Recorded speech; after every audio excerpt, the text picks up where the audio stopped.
This is the first episode of the Dissecting Liberty podcast. I'm Cotton, and I have my co-host, Zero. What's up, guys? And this is the first episode, so there's bound to be some problems, so please bear with us. This episode is not going to be about Cotton. I know a lot of you will be highly disappointed, and I'm sure there are a couple of you degenerates that will be very happy. It's not about Cotton, but you're degenerates, so we don't really care what you think. But we're going to be talking about Iran in a little bit, but because it's the first episode, we are going to talk about our histories in the movement a little bit. For me, for a long time, I grew up in the South and in a military family, so everything was very neocon-esque, conservative. But I did grow up with a very small bust of Thomas Jefferson in my dining room that we got at Monticello.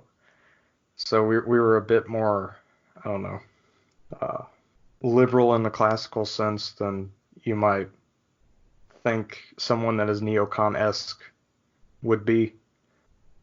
But I have an uncle that was very clued in on economics, I guess you would say, mainly. He got in on the grassroots. He got in on the before the Tea Party became a known thing. He was there at the base level. He got in on the 2008 Ron Paul campaign before it blew up. Like as soon as Ron Paul announced his candidacy, he knew all about him and knew he'd be a worthwhile president. And then I guess it was 2018, the Libertarian National Convention was in New Orleans. And so we went. And we did not go to the actual convention. I think, if I'm not mistaken, that was the convention with the naked dancing guy. It might have been the first one after. Yeah.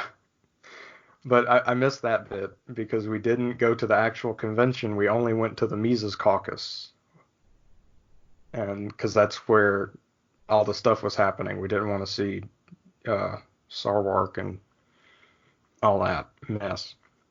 So we went to the Mises Caucus, and before we went, I was at my uncle's house, and he was saying, like, so how much do you know about anarcho-capitalism?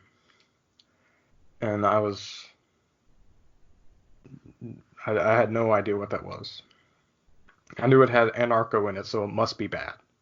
It just had to be. He showed me a little bit of he showed me the Ron Paul Giuliani moment, and then this was like the day before, and he showed me a little bit of Dave Smith's stand-up because Dave Smith was supposed to be there. He ended up not being able to make it. He had a family emergency, but he was supposed to be there. That would have been really cool now in retrospect. And so we went, and when we walked in the door, the person speaking was Scott Horton. I didn't know who that was, but he was talking about the things Scott Horton talks about, namely Afghanistan, because that was the same year that Fool's Errand was published. And then after him, it was Bob Murphy, and after him, it was Tom Woods, and then Tom Woods was the headlining speaker. And then there was a special video that Ron Paul sent in where this is now a famous thing, but where he called the Mises Caucus the libertarian wing of the Libertarian Party. That was a big thing that's gone around. And I was just, it was pretty crazy. It was like, I wasn't red-pilled, I was black-pilled, especially with Scott Horton. It was just a lot to digest. And then I guess after that, I started doing my research, and I ended up buying economics in one lesson, and that's probably my favorite book to this day. Uh, I mean, it's so simple and it's so short, but it just completely puts everything into perspective. And I haven't been able to stop looking into Austrian economics and general anarcho-capitalist stuff ever since, and that's kind of been it's really changed things. It feels like I took the veil away from my eyes, and it's really been an interesting journey. And then I found cotton after that. I got to be honest. Uh, I wasn't always the moral, upright citizen that I am today. Uh, well, anyway, that's my background. I'm gonna toss it over to you. All right, yeah. So Liberty Zero here. So in 2015 is when I really started to look into politics, and I'd always grown up in a conservative Republican home. So at first, I really got into conservative movement and just really finding out what that was all about. The problem was that I was one of those conservatives that actually like believed in liberty and freedom. Yeah. And so when the Republican primaries were starting up, I was thinking Ted Cruz looked like a pretty good candidate, and Trump seemed like a joke. And so as the primaries went on, Trump was looking like he was going to win the candidacy for the Republicans. Like I really just couldn't stand that, because I was like, man, all these Republicans, all these people who claim to be conservative, they're getting fooled by this charlatan. He's definitely not conservative. And so I was kind of without a party, and now I don't actually mind not having a party, but I did start searching for someone else to vote for, and that's when I came across Austin Peterson. Yeah. And he was he was just conservative enough. Like he had like all the kind of talking points that I like to hear. He was a little bit radical at first, but the more interviews that I heard from him talking about liberty, how we could have all this liberty without just kind of going into some sort of anarchy, which Yeah. is ironic that I was worried about that, but God forbid. God forbid we have anarchy. But anyway, so Austin Peterson was my introduction. So I started listening to some podcasts. I joined some Facebook groups, and it wasn't long being on those Facebook groups. And there was one in particular. It was like a minarchy versus anarcho-capitalism or something like that. This debate group, and I'd go in there and I'd be debating these anarchists, and I just thought it was really crazy that they thought we didn't need a government. I was curious, and just over time, it started to all come together. It started to make sense, and so how they say, you become a libertarian, and then 6 months later you become a anarchist. That basically is what happened to me. And by the time the 2016 presidential national election rolled around, like I was an anarchist. And since then I've been just soaking in as much talks, podcasts and different information on liberty as much as I can. And yeah, it's basically my story. Yeah, it was the same with me. It wasn't because Henry Hazlitt wasn't an anarchist. Mises wasn't an anarchist. Uh, Hayek wasn't an anarchist.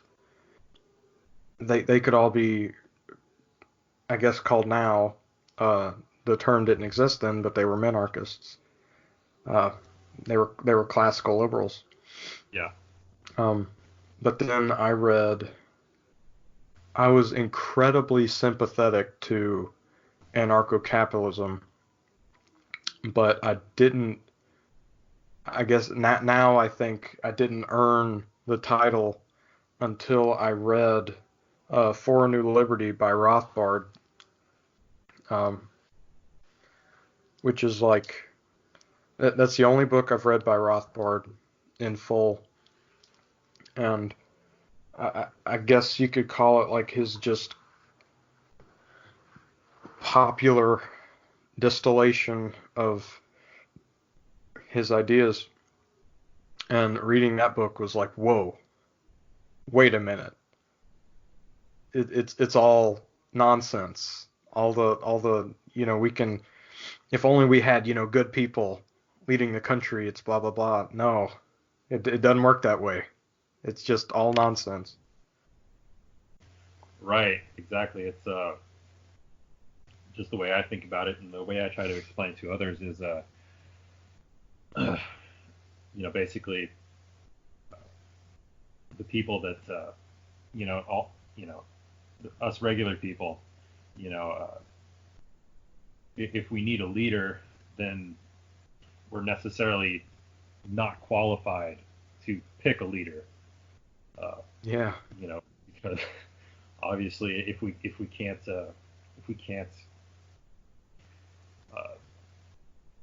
if we can't handle the responsibility of making our decisions, then we definitely cannot handle the job of finding someone to do that for us. Yeah. Yeah, I'm the same way. I don't know how long it took. I mean, it might have been between 6 months to a year, but thinking how, compared to other political ideologies, thinking how radical uh, anarchism is, uh, it didn't take long, and that's because it just, once you see, you can't unsee, you know, Yeah. and it's, you get exposed to the lies you're told. And I mean, when I was a kid, I went to a public school. It's just all fake, all lies. Yeah. I mean, I was homeschooled, but I got the same story from the curriculum that I used, and I guess I guess the one thing that I had going for me uh, was that I wasn't surrounded by people who were trying to pressure me to you know buy into the system, buy into the these different ideas that of course uh, how are you gonna have roads without Yeah, taxpayer money, etc. it's that meme where the guy like says something to the little kid and the little kid's crying and then they hug. It says it's something like, it'd be great I if we had freedom, but we have to have roads, and then they hug. Yeah, no, I've seen that one. It's great, and then you just realize it's so simple. Who's going to build the roads? Well, it's people that want you to be able to get to their new business location. It's people in the neighborhood who don't want to have their car depreciate and from running over potholes. It's Yeah. it's just so simple when you think about it, but like we the roads thing, man. I like I never understood that, and I've always just the fact that it's so widespread, and you know that someone has never had this conversation before.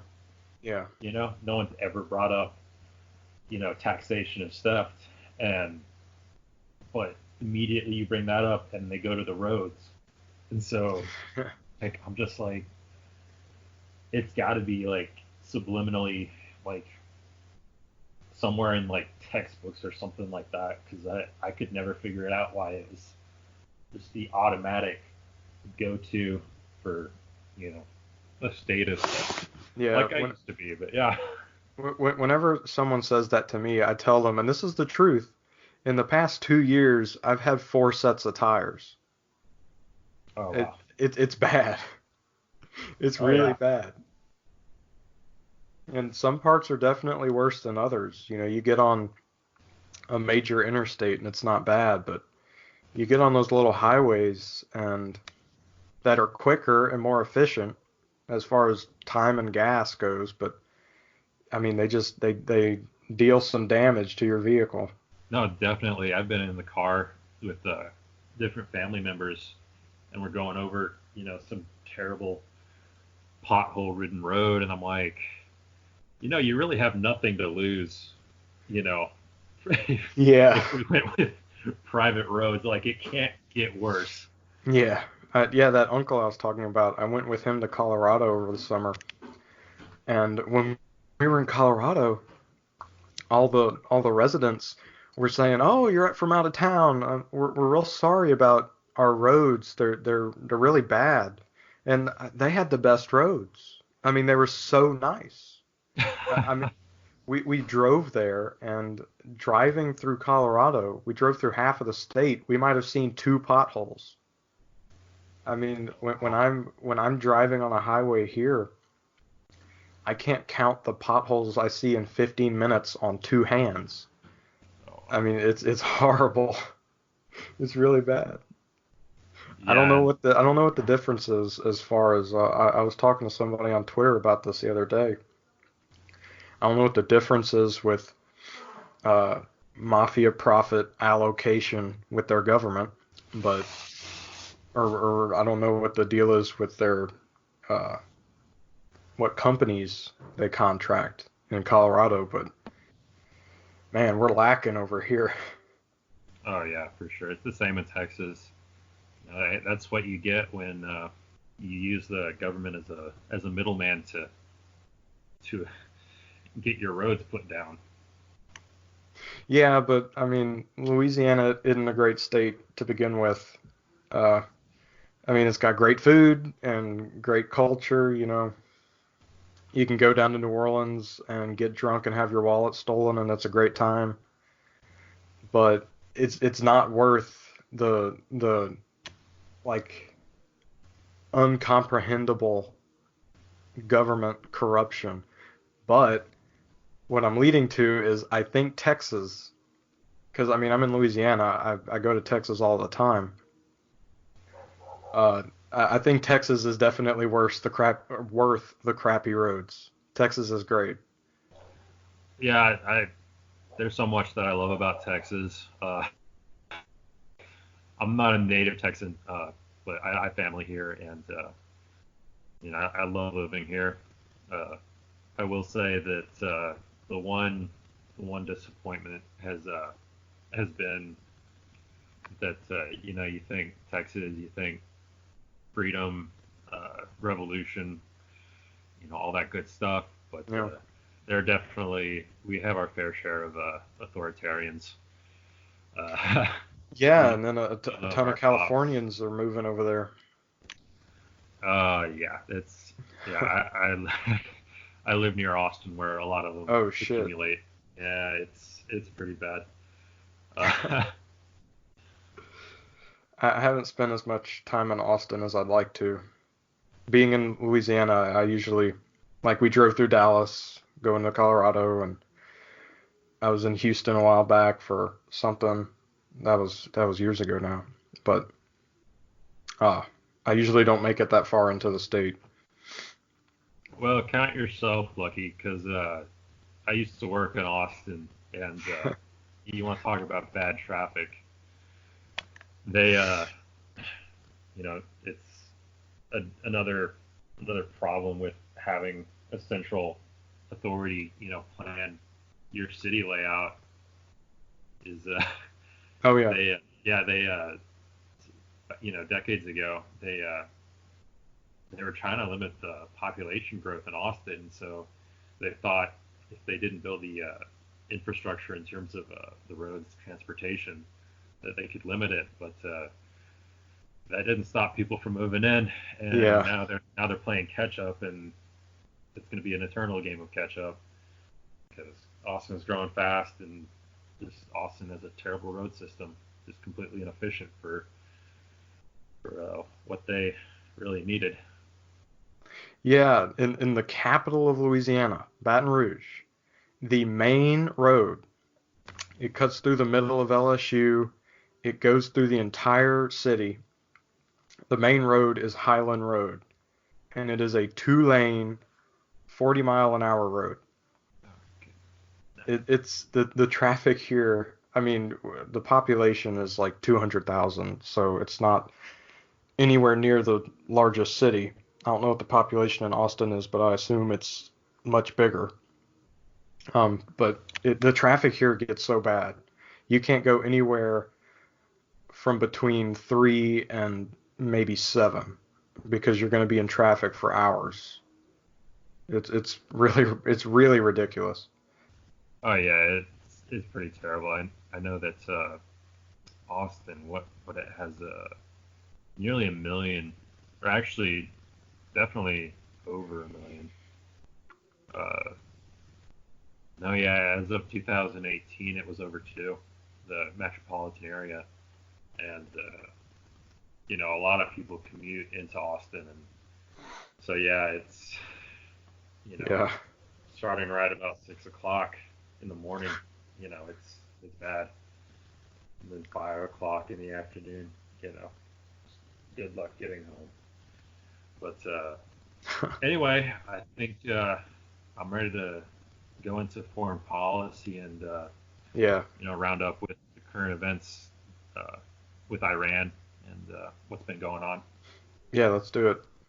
So I'll go ahead and let people know kind of what we're planning here. I'm gonna start us out talking a little bit about the history of U.S. foreign policy in the Middle East, specifically the relevant parts that have to do with Iran and Iraq, because what's happening in Iraq is really relevant with the embassy protest and all that. So we'll start with this. The U.S. is the world empire.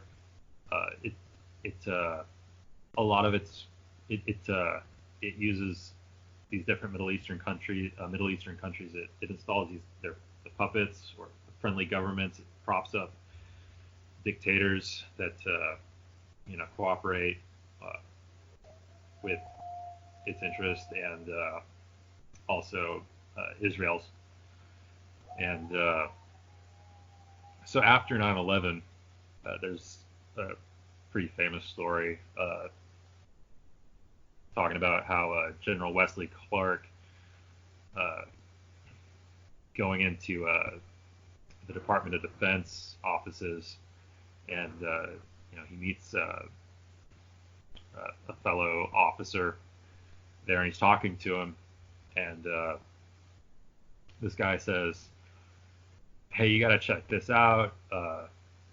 This is right after 9/11." He says, "We've decided that we're going to invade Iraq," and of course, we know now. Well, really, we knew then that Iraq had nothing to do with 9/11, and so Wesley Clark's like, "Wait, what? Why are we going to invade Iraq?" And he's like, and his buddy's like, "I don't know, but that's the plan."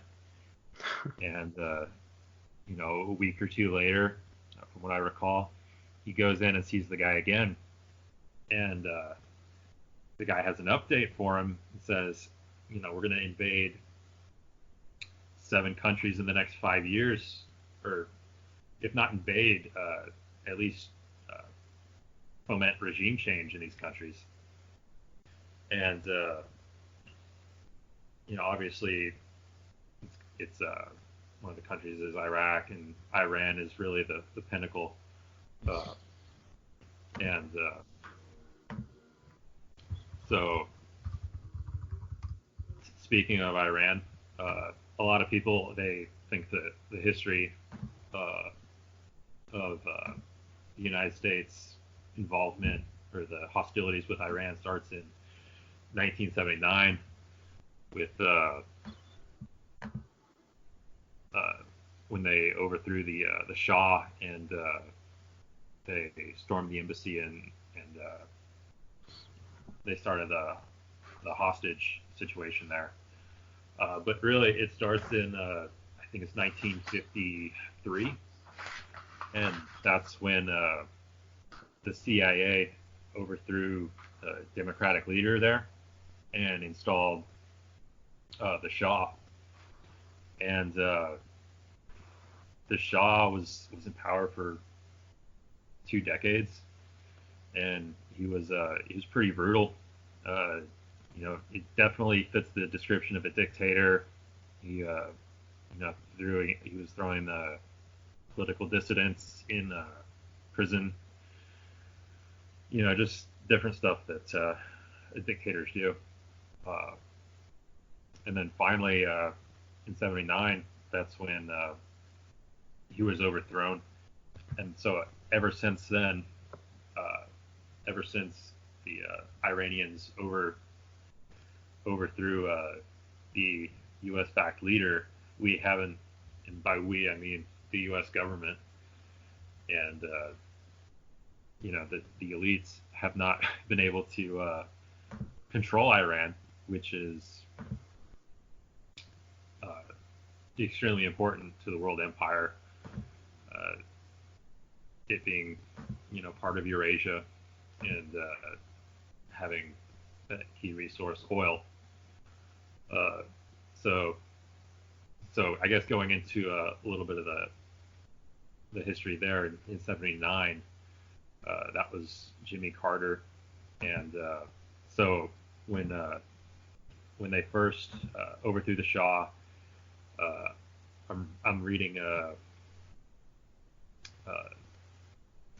what's it called? It's called America's War for the Greater Middle East, and it's by Andrew Bacevich, and he talks about how basically the administration was open to dealing with the new government in Iran, seeing what they could do, seeing if they could gain some influence there, and that did not end up working out, and Jimmy Carter basically ended up losing his re-election bid because of the events and how he was portrayed as weak after a failed rescue operation. And then Reagan came in talking tough about Iran, got the hostages freed, and in the 80s, the Iraqis, led by Saddam Hussein, they initiated the Iran-Iraq War, trying to gain some territory. Really, that's all it was. And at this point, Saddam Hussein was not the boogeyman that he was portrayed to be in the 90s during the Gulf War. So we were trying to play the two sides against each other. So we were actually supporting both sides in different ways, allowing different countries to sell weapons to Iran while supplying and selling weapons to Iraq, and also providing them crucial military intelligence. Uh, and that war went on for 8 years, and it it really ended in a draw. Although I guess Iraq was technically the winner, but it was super bloody. So next up, I guess, would be First Gulf War. After the fall of the Soviet Union, we have a military. The United States government had a military that they needed to find a use for, since they couldn't talk about the Russians being a threat anymore, and so they basically signaled to Saddam when he put out feelers to the U.S. ambassador that they didn't care if he invaded Kuwait, but of course he invaded Kuwait, and they used that as an excuse to initiate Operation Desert Storm, and of course that was a pretty quick war, huge victory for the United States. And what was the neocon rationale behind Desert Storm? I don't remember. So, I'm trying to think here. That was Paul Wolfowitz was pushing that. Like, he wasn't really high up in the administration, but basically, I guess. Oh, it was Iraq's invasion and annexation of Kuwait. Right. And then in the first sentence of the Wikipedia article, it says that it was in defense of Saudi Arabia. Yeah, that makes sense. I do remember that they thought that Iraq might actually go ahead and not stop with Kuwait, but push into Saudi Arabia. And of course, we have that special relationship with them. Yeah. But to answer your original question, I do remember now. Basically, Iraq had a pretty powerful military, like one of the most powerful militaries in the Middle East at the time, and Saddam was not really the most cooperative foreign leader, and so they really saw him and Iraq as kind of the biggest obstacle to like dominance and control in the region, and so that's partially why when Iraq was kind of testing the waters in terms of invading Kuwait, that if you get into the more conspiratorial side, you could say that the United States kind of baited him into invading Kuwait so that we would have another war, or a war to fight. And so, did you want to add anything to that, or should I go ahead and move on past No, that? go ahead. All right. So I guess we'll go ahead and go with the invasion of Iraq in 2003. So it's important to understand kind of the political, religious dynamics that go on in the Middle East and Iraq and Iran specifically for this topic.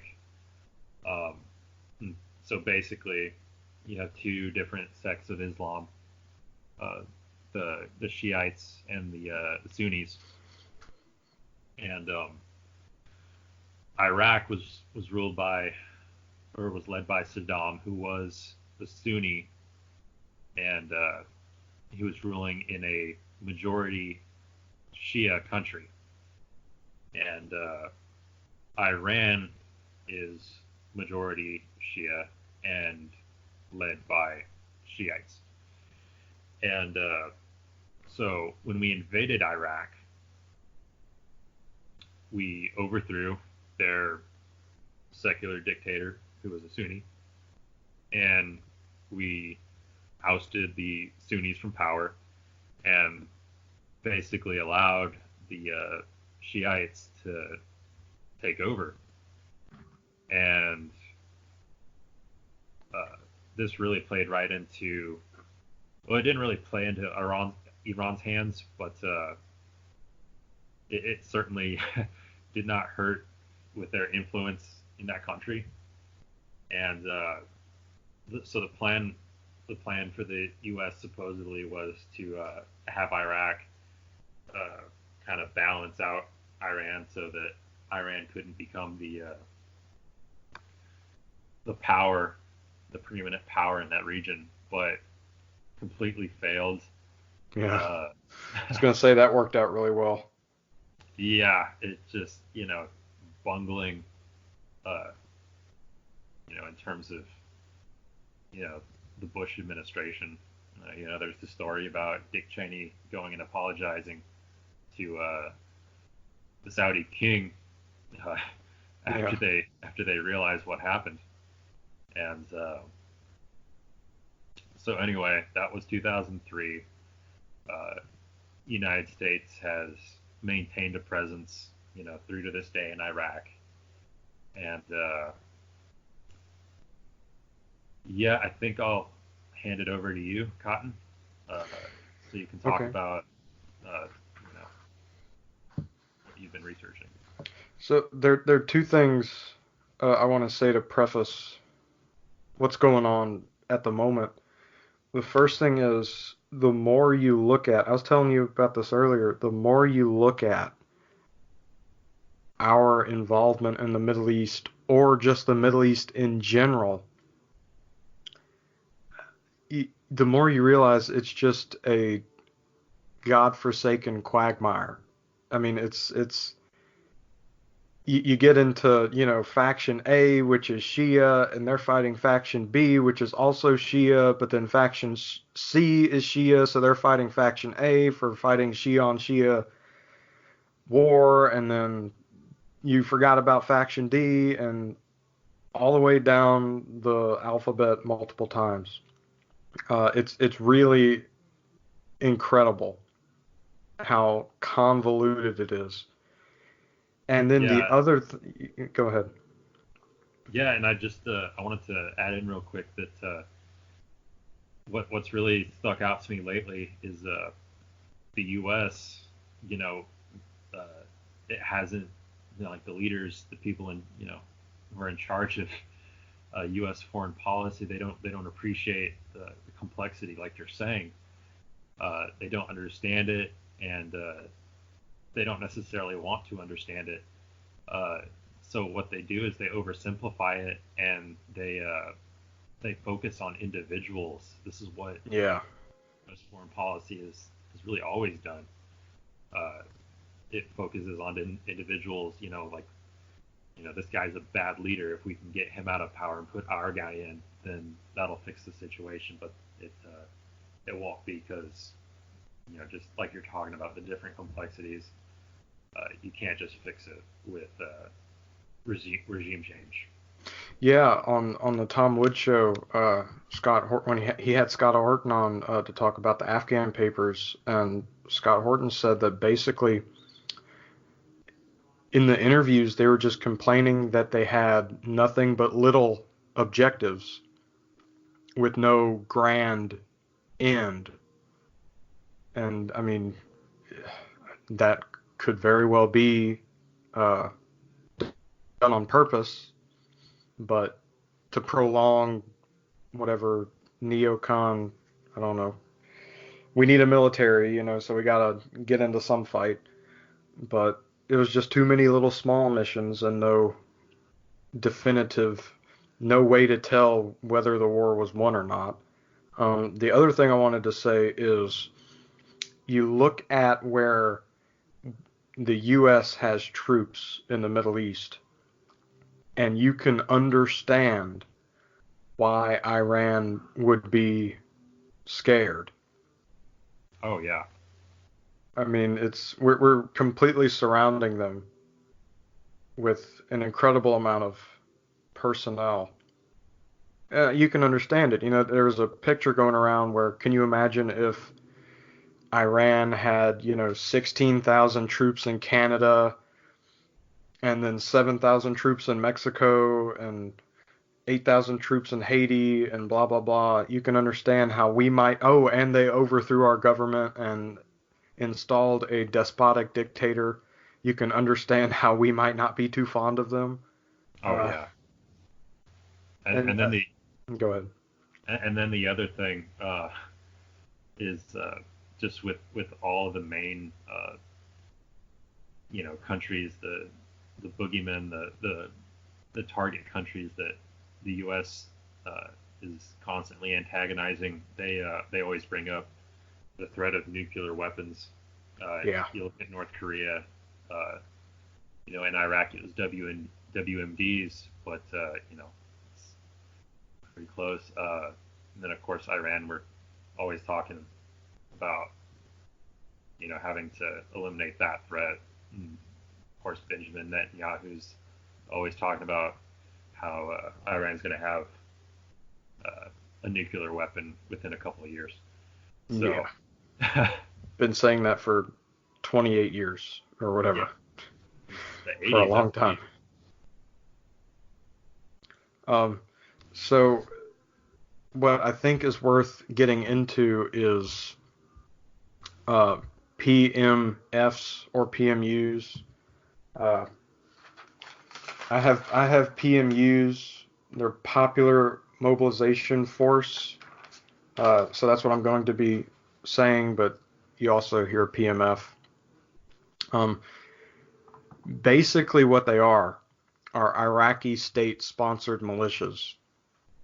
And they have been the leading force in nearly every major battle against ISIS. After the collapse of the Iraqi army. Yeah. Yeah. And Hezbollah, the evil Hezbollah, they formed, I believe it wasn't too far, it wasn't that much. It was before the U.S. invasion of Iraq in 2003. I don't know how long the distance between the two is, but I don't think it is that far. They were part of the Iraqi resistance against the U.S.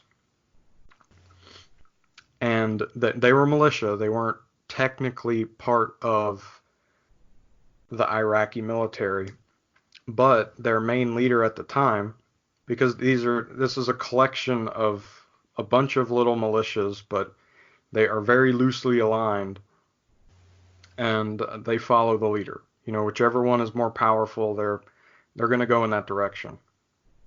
And at the time, there was a man named, I'm going to butcher this, Abu Mahdi al-Mohandes, and he reported directly to the Iraqi National Security Advisor.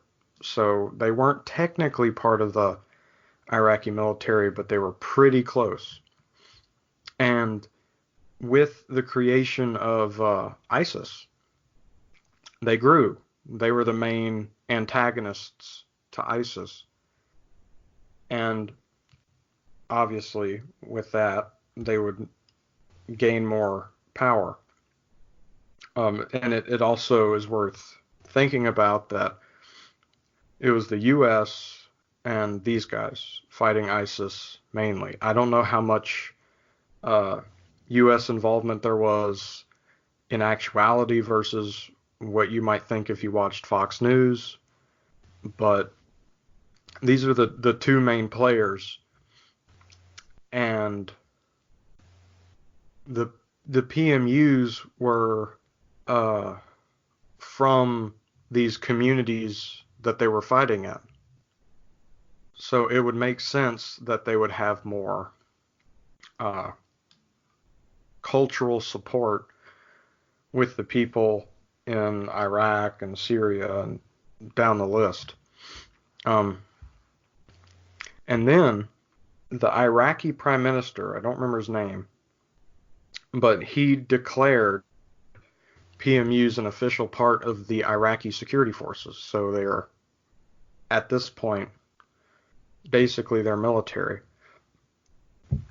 So that's going to be a problem because we want a ton of influence in that area, but then we have these people that have support with the local population and local governments wrestling that control from us, the United States. So that is when the U.S. and Hezbollah, the biggest PMU at the time, and now, I'm sure, you still hear their name pretty often. That's when hostility began between us and them.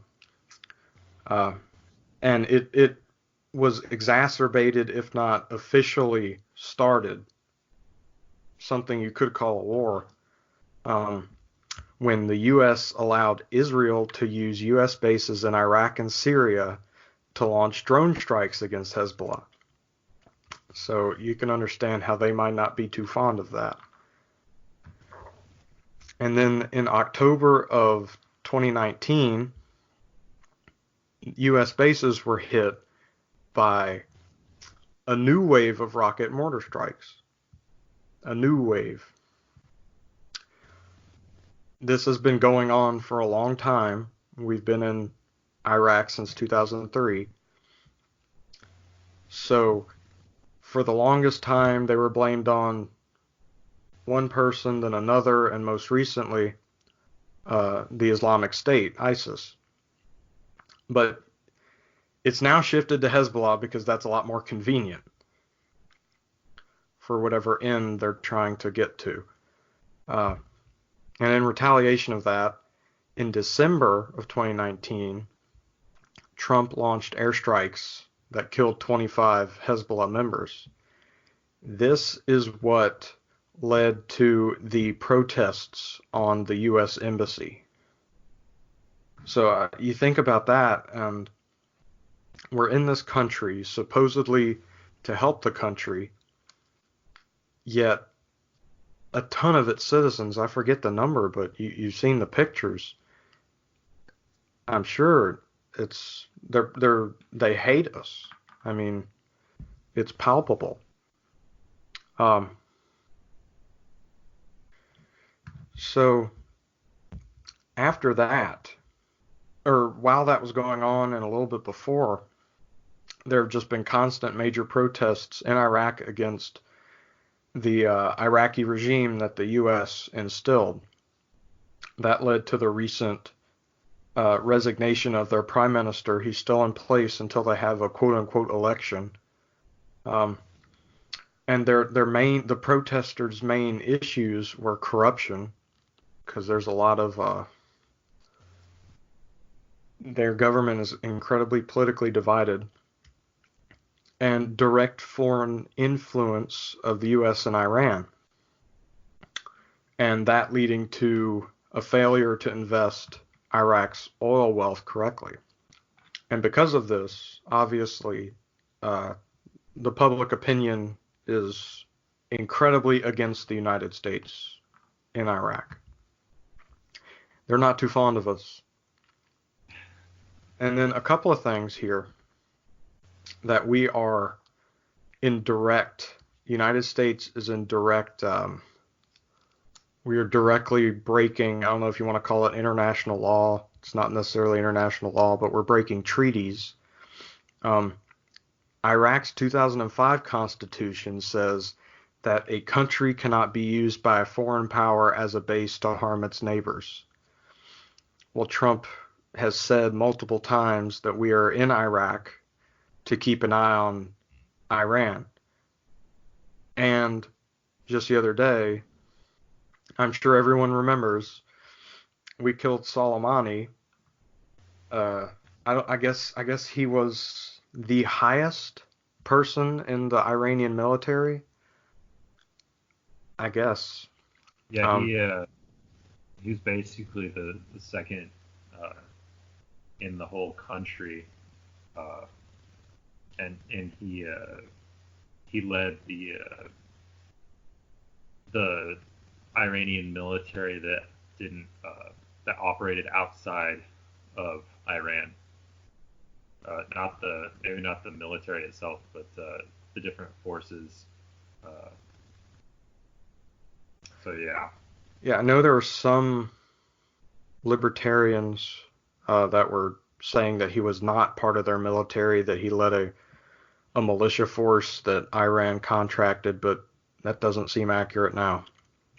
Um, and then one other thing that the U.S. is breaking, a direct agreement with Iraq, is that this is called the 2008 Strategic Framework Agreement, is that states, uh, it says that U.S. forces may remain in the country only by invitation. And this was invoked in 2011 when we quote unquote left. And we obviously went back. We never really left. And then I'm sure everyone knows that we have recently been voted out of the country. And this isn't really important, I guess, but Trump was saying we'll leave if Iraq pays for all the air bases that we've built over there and have been using. Yeah, right. Um, so that's a major thing going on in Iraq that nobody ever talks about.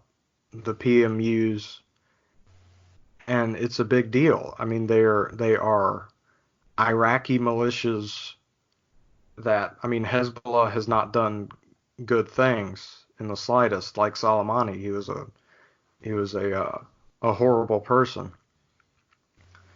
But were Hezbollah over here in America doing anything to harm America, to prompt us into fighting them and their goal of protecting their own nation? No, they weren't. They were directly affecting our hold on the region. That's on the exact opposite end of the globe. And then there is something that you never hear about, but it answers a lot of questions, and that is called. Real quick before you get into that. Yeah. I just want to add that Soleimani basically he did a lot to support these different PMUs, PMFs, and that's why that's what people talk about, or that's part of what people talk about when they talk about Iranian, supported terrorism or whatever. They're all talking about how Iran is the greatest funder of terrorism, in the world, and then Soleimani is supposed to be the kind of the front man for that, but in reality, very little of the support that they give to these different groups, whether it be in Iraq or Syria, possibly Yemen, very little of it has to do with fighting the U.S. and it's more just the fact that the U.S. doesn't have control, doesn't have influence over these different groups. Yeah. And then this is what was invoked so that they could kill Soleimani. And you never hear about this. The Bethlehem Doctrine. And this is worth looking into.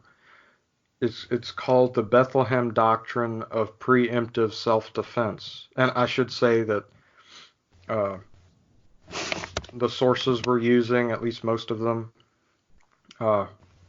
there will be a show notes page available that you can get all that. Most of it is from antiwar.com. But I encourage everybody to take a look at that. The Bethlehem Doctrine. So there was this man, I can't find his full name. I have the article in front of me. Daniel Bethlehem. He was I think, UK legal advisor. Yes. And they brought him in, a man named Blair, brought him into the government because many of the existing governmental legal advisors believe the Iraq war to be illegal. So we can't have that. So they brought in Daniel Bethlehem. And basically, it's really simple.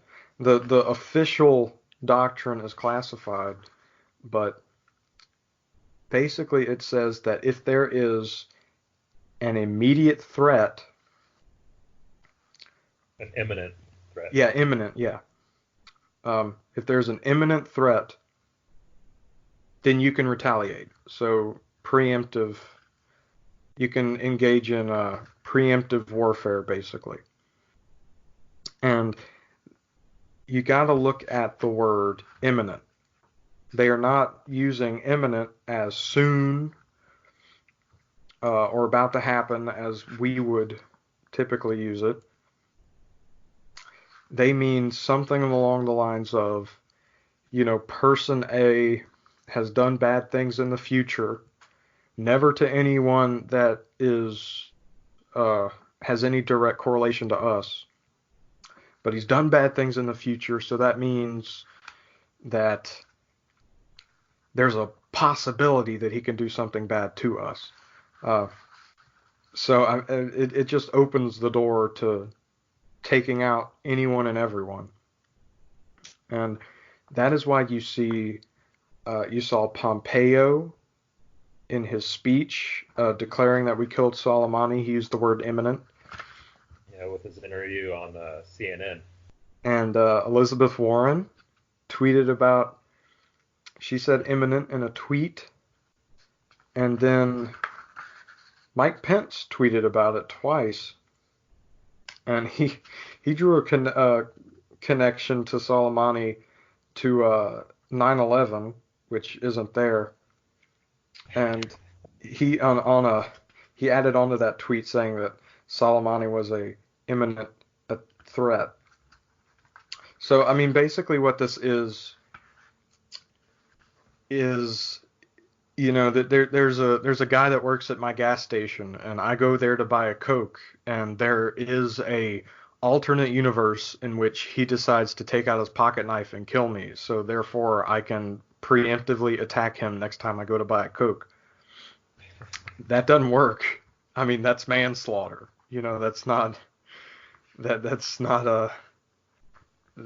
doesn't work. But with the Bethlehem doctrine, that's how these people get away with it. And that is probably why you never hear anything about it. And the other thing about the Bethlehem doctrine is that,